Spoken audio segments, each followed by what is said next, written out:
I'd like to introduce Annie from England, who has multiple sclerosis. Good morning, Annie. Good morning. Could you tell us when you were diagnosed with MS? Golly, the year was, well, I was diagnosed 30 years ago, so that would have been, golly, I can't even think what year that was. That's fine. How old were you, Annie? I was very late 20s, Right. about 29, but I had problems with my right eye from my teens onwards, and it transpires that was probably the MS. Mm-hmm. So I've had it for quite a long time. I'm 52 now. Right. And how did it impact on you at that time, being diagnosed? Well, they told me at the time, actually, that I had a viral infection. And so I just took it that was it. But they had actually written down on my notes that it was MS. And it wasn't until 10 years later, when I had quite a serious relapse, that they scanned me, an MRI scan, and then they said to me, yes, it's as we knew, you have MS. Mm-hmm. But they said they didn't tell me because it would have spoiled the quality of my life, and I'm glad they didn't, actually, because I would have been stressed out. As it happens, I had 10 great years not worrying about anything health-wise. Mm-hmm. That's always a blessing, isn't it? Absolutely. And were you offered any medication when you had this other relapse? Yes, I think I was taking steroids at the time, some kind of steroid. I can't remember what it was called, mm-hmm. but that was it, really. And how bad was your MS then? Well, compared to others, not that bad, but I had no feeling from my waist downwards on the left-hand side. Mm. And so when I sat down, I couldn't feel that I was sitting down. I amused my friend one day. I went to her house and I sat down on the chair, as I thought, and I actually ended up on the floor, and she couldn't stop laughing because I couldn't feel the chair, you know. Mm. But that kind of passed after some months, I think, and now I just have the left side is a lot weaker than my right side. Yeah. So have you had any other symptoms other than those that you've just told us about? Right. Well, after I spoke to you a couple of weeks ago, mm-hmm. I went into another relapse. I don't know what other word to use, really. So I haven't been great. I told the doctor, and he wanted me to take a 10-day course of steroids, which I did. And what's happened, I'm feeling much, much better now. Mm-hmm. But he did say to stop taking the LDN. So I did that, and I will start that up next week, I think. But the consequence of that relapse is that my left hand is the motor skills, and it is quite poor now. I can still use it, but it's poorer than it was. Mm-hmm. But I'm still walking. That's a big deal. So how did you hear about LDN? I went to my doctor about something or other, and I said, I am fed up. He said, why are you using that stick? Because I use a stick sometimes because I'm a bit wobbly from time to time.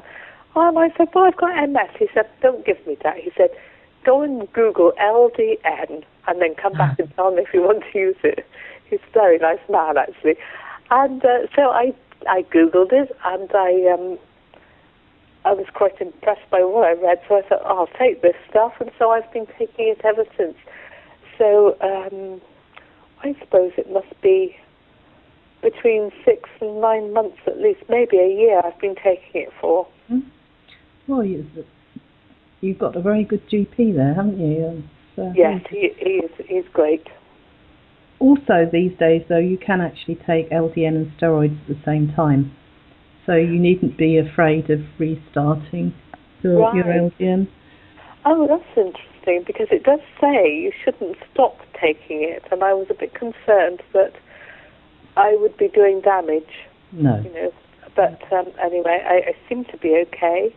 But as I say, I'm going to start it, well, perhaps I'll start it up tonight now.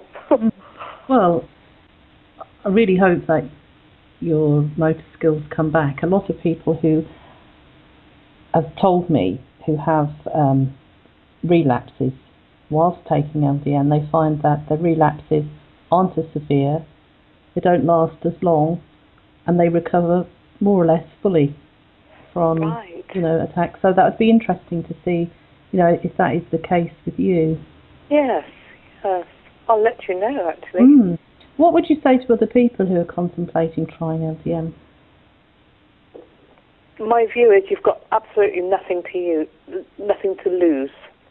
And I don't know if it's doing me any good. Psychologically, it's helped me tremendously. There must be something good in it, I'm sure, because I push myself to the limits, and it is allowing me to push myself to the limits, Mm-hmm. So I would encourage anybody to try it. Just try it. Mm-hmm. And see. If it doesn't suit them, that's fine, but I haven't had any adverse effects. I'm just very happy to take, I call it the stuff. When I go to the doctor, I always ask for the stuff. Did you have any introductory side effects when you first started? Yes, I had tremendous headache. I'm prone to migraine anyway, and I think apparently that's part of the MS thing. I have a migraine every month, and it lasts for about 3 days. So I just assumed that taking the LDN kind of just may have triggered something. But I had really bad headache for several days, nearly a week actually, and then it went, and I've been okay ever since. I still get the monthly migraine, but do you? Mm-hmm. Yes, yeah. I spoke to consultants about it, and they said it's something to do with the MS. People with MS can get migraines. Mm-hmm. We can also get rather depressed, apparently, but I'm never depressed, thank God. Yeah, awful. Is there anything else you would like to add, Annie? I don't think so. Just that I don't know if the LDN is doing anything, but I think it must be, because I've had this now for a very long time, this condition. Mm-hmm. And, as I say, I'm 62 and I'm doing really, really well. I had to do a bit of walking this morning, which I wasn't expecting. I had to put my car into the garage and it had to stay there. So I had to go and get a bus to come home and walk from the bus stop. And I was able to do it with my stick, but I don't think I would have done that a year ago. So I'm thinking the LDN is helping somehow. Brilliant. That is very good. Well, thank you very much for sharing your story with us.